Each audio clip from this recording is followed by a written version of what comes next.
This is cassiterite. Those sparkles are a tin oxide.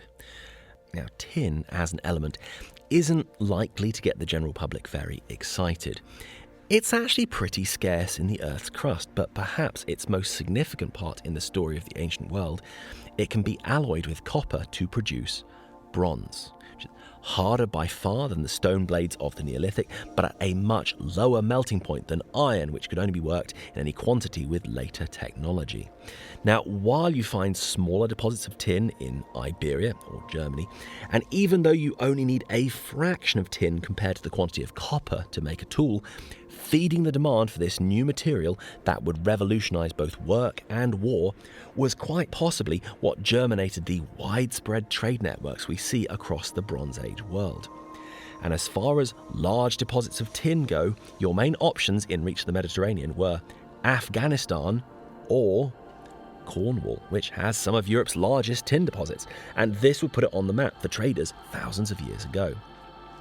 Now, pardon me that this is Bronze Age 101, which I expect quite a few of you may already know, and because we're in the middle of a series on the Cornish Iron Age, I will resist the urge to go much deeper into it for now. But something that did surprise me while doing research for these episodes, as it turns out, we have no confirmed extraction sites in Cornwall for tin in the Bronze Age. There's no doubt it is coming from here, and it is of course possible that if digging was done, it's just been obliterated by mining operations over successive centuries.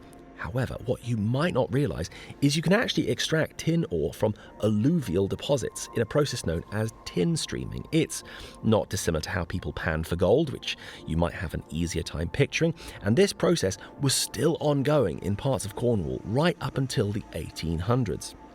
So as you can see, just doing that at some riverbeds, it's not going to leave a great deal for us to find. So the tin trade had opened Cornwall up to the world, and after millennia of contact, but before the Romans would come to the shores of Britain, we get this unique shaft of light being cast into prehistory. This is why I was having to couch my explanations every time I said we have no written sources for the Cornish Iron Age. Somewhat against the odds, we do in fact have an account from ancient times, written by an outsider, and it is the first time Britain definitively enters the historical, that is to say the written, record. A man named Pytheas, who lived in the Greek colony of Massalia, now Marseille, in southern France, set off on a voyage through the Straits of Gibraltar sometime around 330 BC, and amongst other places, he writes of some of his experience off the coast of Britain. Now, his full original writing is lost to us. However, details of Pytheas have been transmitted down to us thanks to other writers referencing him, and one such writer is Diodorus Siculus, and we believe he's drawing from Pytheas for this description. If you don't mind, I'm just going to go ahead and read this in its entirety. But we shall give a detailed account of the customs of Britain and of the other features which are peculiar to the island when we come to the campaign which Caesar undertook against it. And at this time we shall discuss the tin which the island produces. The inhabitants of Britain who dwell around the promontory known as Belerium are especially hospitable to strangers and have adopted a civilized manner of life because of their intercourse with the merchants of other peoples. They it is who work the tin, treating the bed which bears it in an ingenious manner. This bed, being like rocks, contains earthy seams, and in them the workers quarry ore which they then melt down and cleanse of its impurities.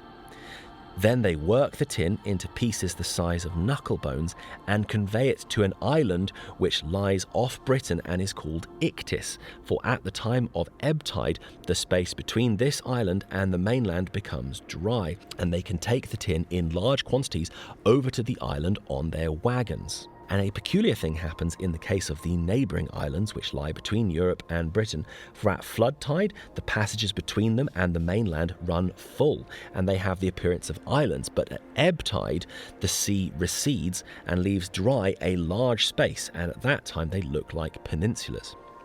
On the island of Ictis, the merchants purchase the tin of the natives and carry it from there across the strait to Galatia or Gaul, and finally, making their way on foot through Gaul for some 30 days, they bring their wares on horseback to the mouths of the river Rhone. Now, not a few of you will have spotted straight away my use of all the St Michael's Mount footage there, and both the description of Ichthys as an island, and specifically the tidal causeway, and its prominence through history does lead us to lean towards this being the Ichthys mentioned by Pythias. Though, we're not entirely certain. I mean, Looe Island has also been suggested. The slight difficulty with St Michael's Mount is the possibility that the coast was further out in antiquity, but it remains the most likely candidate by quite a wide margin. And despite very clearly a lot of later building here, which would obliterate most early traces, a 1995 dig did reveal some Iron Age pottery, along with the possibility of 6 roundhouses on the southeastern slopes. One thing that leaps out is Diodorus singles out the people of the peninsula of Belerium as particularly friendly, specifically because of their trading history with outsiders. And as the first light of written history comes up on the British Isles, this is how Iron Age Cornwall is described. I think we need to roll an intro there.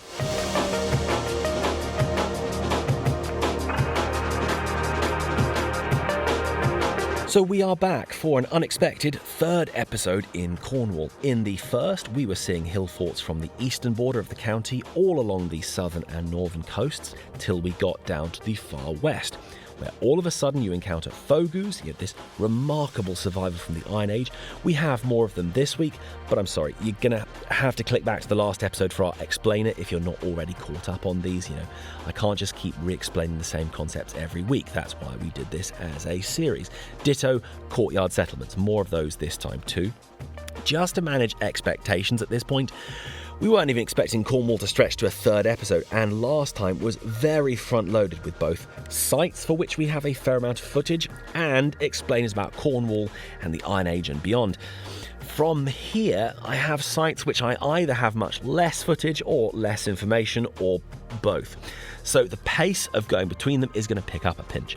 And past a certain point, we can't get aerial footage as it's too close to Land's End Airport. So if you're wondering why we have less of that, that's probably why. We'll start in the south of Penwith. There are a tight cluster of Neolithic monuments here, such as standing stones and dolmens, but not as much from the Iron Age, apart from Bowley Fogou. Hidden in the garden of what is now a guest house, this rather gorgeous Fogou is in great preservation. This was actually the first Fogou we ever saw. Sometimes the rich want a folly in their garden. They normally go for a castle or something similar, but the real OGs, you should really dig a suitor in. I mean, I can't think of anything cooler than having one of these in your garden. This rather nice sketch of it appeared in Cornish Antiquities from 1865, where, amongst other things, they affirm that yes, its use is unknown, but it is a very nice example. Just to note, it is on private land, but the hosts are quite generous about letting people visit, and there's contact details on this site. I think they usually invite visitors on days when guests are checking out. When we went there, they were very friendly and forthcoming, and there were people before and after us who were also there to see the Fogou. Well, heading back north, last episode we finished at Bodrifty, and yes, we are notably sailing past all of the Neolithic riches of Penwith. They are separated almost as many years from the Iron Age as we are separated from the Iron Age in the other direction. They will, of course, be part of our Neolithic series when that gets made. And I'm afraid, by contrast, the next few happen to be the ones we saw only fleetingly. We did get a bit of a look at Gernard's Head. It was just way too windy to get up and look at it from above. So while these shots are nice looking, you can't usually see the ditches, which are here.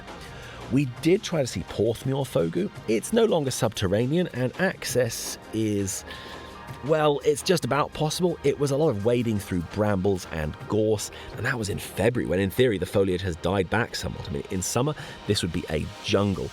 I tried to film a few bits. You should kind of see the wall here, but yeah, it's not that clear on camera, just not very good coverage in general.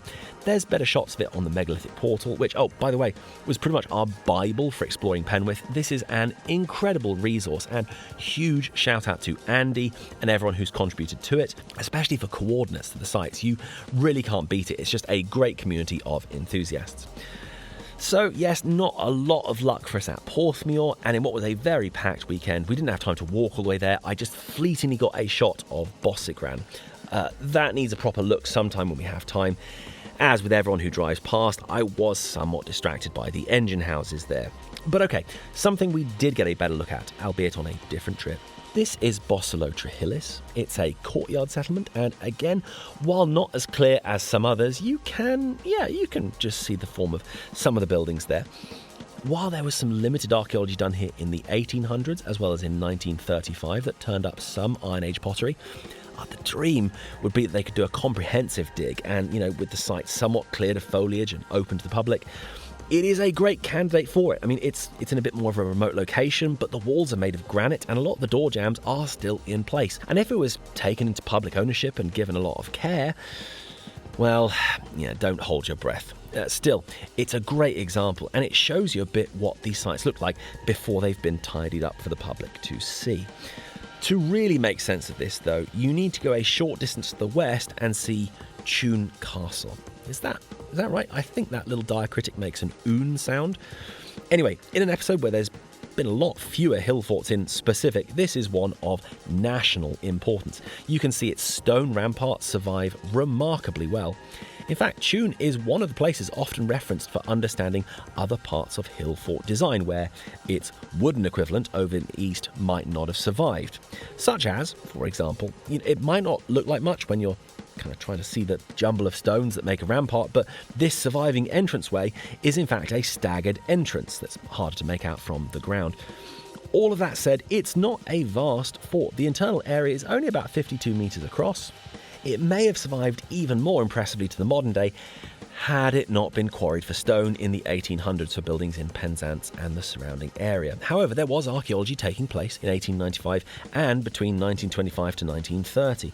The chronology of the site may need reappraising, as the pottery found was compared with Breton examples, which gave an approximate date of the 300s BC, but that was based on assumptions about the dating of the Iron Age that we no longer use. Little uncertainty, the site possibly going out of use in the 1st century before maybe being reoccupied in the early medieval or even during the Roman era. We're not entirely sure.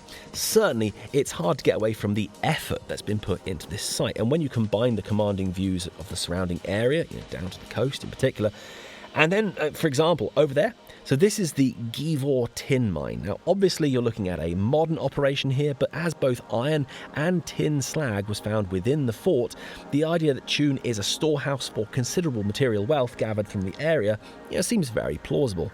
In fact, if we head in that direction towards the coast, just on the outskirts of the village of Lower Boscaswell is this Fogou. There's quite a history of antiquarian investigation here, and though the site was somewhat ruinous and at various points being used as an animal shelter, excavations brought up Iron Age material, and it appeared the Fogou would have risen into a courtyard house that's now a little hard to tell from the field boundaries. Looking at it from above, I can see the features much more easily. On the day, it was a little hard to tell apart the various dry stone walls, and actually this was a long time ago. It was before I'd really started researching all of this properly.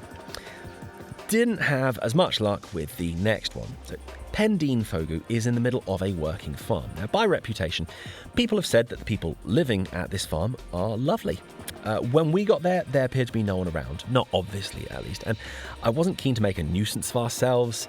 It just didn't feel good being in the middle of someone's property uninvited like that. I was hoping to ask for permission. I believe that is it over there. Looks like it. I certainly could have just jumped a couple of gates. Maybe no one would have minded. I don't know. It's one thing if a monument is a way off in a field, but when it's right next to someone's house, poking around without permission just seems really violating.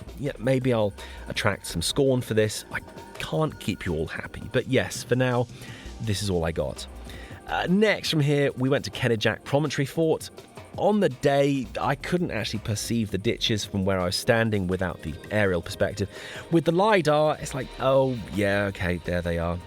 But sorry if this is a favourite of yours, we didn't get much good footage, really. Now, I can only reiterate, while this is over 4 hours from where we are, so we can't be there every weekend, the reason we don't have hours and hours of footage for every single site here is because this is episode 15 of this Hillfort series. We are 150 sites deep, and we're only halfway. So if you're wondering why we haven't had endless time to devote to Penwith specifically, it's because we've been busy with all the rest of this everywhere else as well.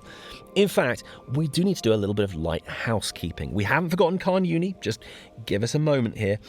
This Hillfort series has been so satisfying to make. After 6 years of filming, all with the future promise that this would one day be a series. And yes, current count by the close of the episode, it's about 150 sites, and that's without even getting further north of Oxford yet. So we have a lot more to do, and while we do have a large number of things ready to go on hard drives, whether it's sites around Gloucestershire and the Welsh Marches and Shropshire, there's Wales itself, which is hugely exciting from a Hillfort perspective, and then into Northumberland and the Scottish borders. And then, if the Iron Age secret source for Cornwall was Fogou's and courtyard settlements, well, as we get into Scotland, we've not only got Hillforts and more Souterrains, but this is a Broch. And in Iron Age Scotland, particularly to the north and out to the islands, they were building these, a lot of these, and many have survived in shockingly good condition when placed side by side with, what a 2,000-plus-year-old site looks like in the rest of Britain. So we are very much just getting warmed up, and yet I don't want to be in the position where we keep showing you sites like, yeah, well, here it is sort of, we tried. In the build-up to this series, particularly this summer, as much as we were able, we were not only filling in gaps, but also trying to double back to places where maybe our footage wasn't the best. But guess what? Yeah, we have neither the weather, nor the time off work, or childcare to be down in Cornwall or Devon every weekend. And yeah, factory in Wales and Scotland, and the entirety of Europe whenever we can. I keep saying this. You do realise this series is not the only one we're working towards, right? Like, at time of writing, we just got back from Granada to catch more of the ludicrously beautiful Alhambra and other bits from around there besides. I know this is a way off topic from the Cornish Iron Age, but I cannot wait for the day we get to do a series on Al-Andalus. And add to that all the Roman and Norman and all the Neolithic stuff, like the stuff that was in Penwith but wasn't in this episode, and everywhere else besides. So here's what we're going to do. Not only is it proving extremely tight to get one of these edited ballpark every 10 days, not even including filming, by the time we've done the research and writing, which is considerable, recording voiceover, cutting everything together, it easily mounts up to between 20 to 30 hours an episode. And that's if we behave ourselves. Our extended explanation of Dorset at the beginning of the series took months to complete. And not only do I not want to be rushing sites if we can help it, but also I do need to buy us some time. We have, for example, made it a fair way through Wales and caught a bunch there, and yet, unhelpfully, Toby Driver had to write this incredible book, which you need to get, which just made the list of places we need to see there explode. So, to make all this possible, we're going to close out this first season of Hillforts and then take some time posting from some different episodes. Got some stories to tell from exploring ancient sites in Germany, Switzerland, Albania, more from Greece, all some spectacular ancient places. You're going to love it. And we'll be back with a second Hillfort series a little later in the year when we've been able to catch up a little better. As far as rounding off this season, some people mentioned in the comments that we moved on a bit quick from some sites, and yeah, in some places we did have quite a lot of footage, but just not very much archaeological data to pull from. With that in mind, we figured we'd do a relaxing extended cut of a lot of the places we've seen so far, but didn't get to use all our footage. So if you've ever enjoyed having our stuff on just as background vibes or even as a screensaver, yeah, totally fine with that, but you're going to particularly enjoy this. And I mentioned before that we had a conversation with Toby Driver, which was really exciting, and I don't want to just leave that unreleased for months. So to get everyone excited for the next season, we're going to release that to give you a taste of what's coming in Wales. So yeah, that's the plan. Please subscribe for all of that. And yeah, the annoying reality is if you don't have the notification bell on, you can be subscribed to us and yet the platform just never shows you our stuff. It makes no sense, but there it is. Well, we've still got a few left from Cornwall, and getting further down the peninsula, this is Caer Bran. Yeah, it's funny, with all the courtyard settlements and Fogous, it's kind of nostalgic just to see a fairly regular-looking hilltop enclosure again. This is roughly circular, about 40 metres across. It's got 2 layers of banks, the inner rampart being older, and they're at pretty impressive height. The interior has been disrupted a fair amount, not only by a field boundary, but centuries of small digs there for minerals going back to medieval times. However, a reappraisal of the site from 1997 highlighted the earlier Bronze Age use of the site with a set of ring cairns within the enclosure, the interpretation being an earlier Bronze Age site, or perhaps even as early as the Neolithic that was refortified by an additional rampart in the Iron Age. Bran is also just a short distance from, and I know people have been waiting for this one, this is Carn Uni, or Eni, or maybe Aini, I don't know. I had a long queue of people in the comments wanting to correct my Cornish place names in the last one, some nicely, and some pretending to be hopping mad. It's probably the single greatest driver of engagement yet, so sure, tell me how furious you are that I got a few vowel sounds wrong. So, Carn Uni is kind of like Chysauster or Chysoyster or Souster, none of you seem to really agree on that one either. A beautifully preserved courtyard settlement. You can see a number of features, including the circles of the various dwellings. Probably the most helpful thing to do here is to go to a diagram. You have what is believed to be an earlier hut circle here, but most of what you're seeing on the ground now are courtyard houses from the Romano-British era. Overall, for the site, we have what are believed to be earlier dwellings from early to mid-Iron Age, replaced by stone in the later Iron Age and developed into courtyard settlements during the Romano-British era. For more on the unusual dynamic between the Romans and the far west of Cornwall, we were unpacking that at length last episode, so flick back if you're interested. But perhaps the greatest treat at Carn Uni, it's incredible Fogou. It's actually the intersection of two passages of different eras. If you enter into a long and comparatively wide passage, which is later, about 300 to 50 BC, there's this lower creep just on your left as you do, but as you carefully make your way along the passage, you get to this huge chamber, which is even earlier, maybe from around 500 to 300 BC. The ceiling is corbelled into a dome, but stops short of filling in the middle, which leaves a shaft that appears to be original, based on what I'm reading. It's quite unlike any Fogou we've seen so far. It's spectacular stuff. And then you can emerge blinking into the sun on the other side of the Fogou. What's our Fogou count so far? Let's see. So 3 from last time. Okay. Then Bowley, Boscaswell, Pendine, Carn Uni, Porthmuir, just about. Well, there are, of course, more. There was a potential one I seem to recall Time Team was having a poke at. There was one we tried to access, and the place pretty much had a sign on the front gate saying "F*** off," or similar sentiments. But a fair start. So, to wrap up Carn Uni, the site is abandoned around 400 AD, so a little later than Chysoyster. Again, not quite clear why.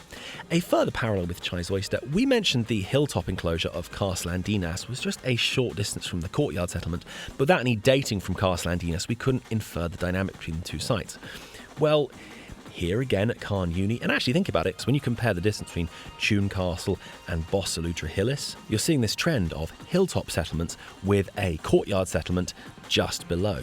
Now, based on what dating information we have, Caer Bran was established much earlier and Carn Uni lasted much later, but in their latest and earliest phases, respectively, they may have overlapped. And even if the focus of settlement shifted to Carn Uni, there may have still been some limited activity up on the hill. Okay, and just one more to wrap up this week. Appropriately, only a few hundred yards from Land's End itself, walking up from the village of Sennen Cove, this is Mayen Castle. Mayen, Maine, whichever. At first, it's not hugely obvious, but on a second look, oh yeah, you can see the ditch there quite nicely. It's not the most space there, no hut platforms have been located. Excavations done, including one as recently as 1985, discovered stone ramparts with granite blocks on the inner and outer walls, also Iron Age material, but the site may have had both much earlier foundation in the Bronze Age and may have seen continued occupation into the Romano-British era. And as a timely reminder of how hazardous these coasts can be, there's a rusting shipwreck of the Mayon, which was wrecked here in only 2003. So that is us wrapping up Cornwall for now. Please don't get mad, we've not made it to the Scilly Isles yet. So while there's a bit more Neolithic stuff there, sorry I don't have that to show you. With all of these episodes, there's always more we can do. And if you see the sheer amount of prehistory there is in Cornwall alone, even just in Penwith, if you're going to insist that someone should only be allowed to make an episode or do a thing when they've visited every single prehistoric site in the entire county, well, that's clearly ridiculous. But of course, there is more I'd like us to do. Other sites to add to the list, or maybe get a better look at, more we'd like to explore. I have appreciated site suggestions people have made along the way. As mentioned, we've got another season, or probably more, to get through. Finish seeing the sites in Wales that we can, a lot more in Scotland. Still got so much of Ireland to do. Oh, I'm so behind with Ireland, it's unreal. So yes, we have our hands full, but we may put another Cornwall episode on the end here, and maybe another Devon episode. I don't know. Anyway, you know what's coming next, so keep an eye out for those. And if you enjoyed the music in the background, it's ours. We make all the music for these episodes, and you can catch it all on bandcamp.com. That is the most tangible place you can support the channel, and thank you so much. There have been more people recently doing that. I really appreciate that people are hearing our music, but thank you so much for the support. And if you want to catch what we're doing a little more regularly, you can find us on Blue Sky. It doesn't take as long to post there as it does to get these made, so you can see kind of what we're doing on a week-by-week basis. Otherwise, we'll catch you very soon.